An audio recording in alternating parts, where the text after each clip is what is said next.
पहले अध्याय के 16, 17 और 18वें श्लोक में पुनः संजय ने पांडवों पक्ष वालों की कर्म बतलाते हुए कहा है।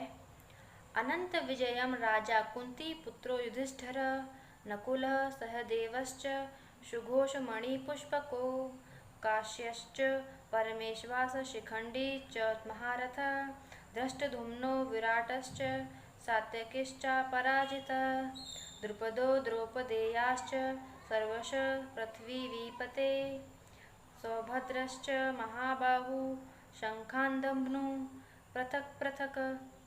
इनका शाब्दिक अर्थ है, कुंती पुत्र राजा युधिष्ठिर ने अनंत विजय नामक और नकुल तथा सहदेव ने सुघोष और मणिपुष्पक नामक शंख बजाए।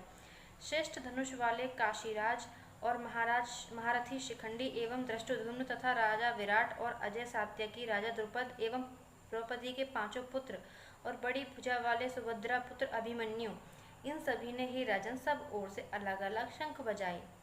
युधिष्ठिर को कुंती पुत्र और राजा कहने का क्या अभिप्राय है? महाराज पांडु के 5 पुत्रों में युधिष्ठिर, भीम और अर्जुन तो कुंती से उत्पन्न हुए थे और नकुल तथा सहदेव माद्री से।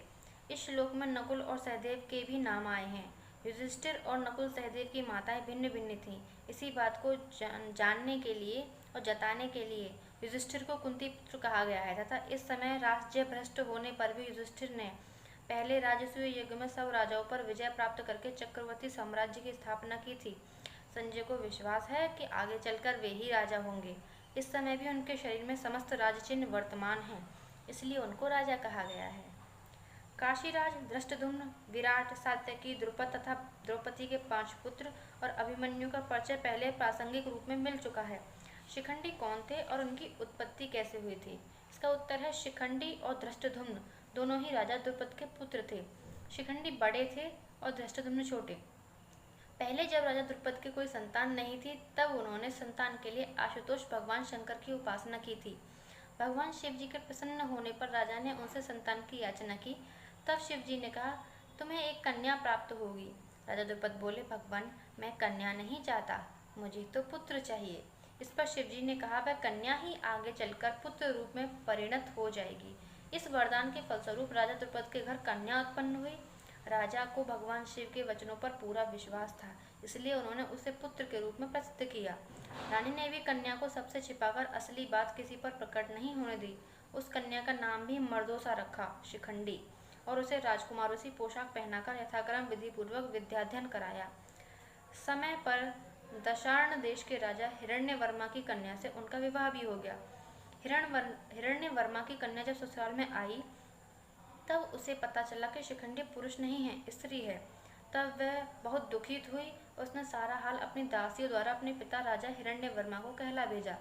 राजा हिरण्यवर्मा को द्रुपद पर बड़ा ही क्रोध आया और उसने द्रुपद पर आक्रमण करके उन्हें मारने का निश्चय कर लिया। इस संवाद को पाकर राजा द्रुपद युद्ध से बचने के लिए देवाराधन करने लगे। इधर पुरुष वेशधारी उस कन्या को अपने कारण पिता पर इतनी भयावह विपत्ति आई देखकर बड़ा दुख हुआ और प्राण त्याग का निश्चय करके चुपचाप घर से निकल गई। वन में उसकी स्थूणाकर्ण नामक एक ऐश्वर्यवान यक्ष से भेंट हुई। यक्ष ने दया करके कुछ दिनों के लिए उसे अपना पुरुषत्व देकर बदले में उसका अस्तित्व ले लिया। इस कारण शिखंडी स्त्री से पुरुष हो गया और अपने घर पर आकर माता पिता को आश्वासन दिया और ससुर हिरण्यवर्मा को अपने पुरुषत्व की परीक्षा देकर उन्हें शांत कर दिया। पीछे से कुबेर के शाप से स्थूणाकर्ण जीवन भर स्त्री रह गई। इससे शिखंडी को पुरुषत्व लौटाना नहीं पड़ा और वह पुरुष बने रहे। भीष्म पितामह को यह इतिहास मालूम था, इसी से वे उन पर शस्त्र प्रहार नहीं करते थे। वे शिखंडी भी बड़े शूरवीर महारथी योद्धा थे।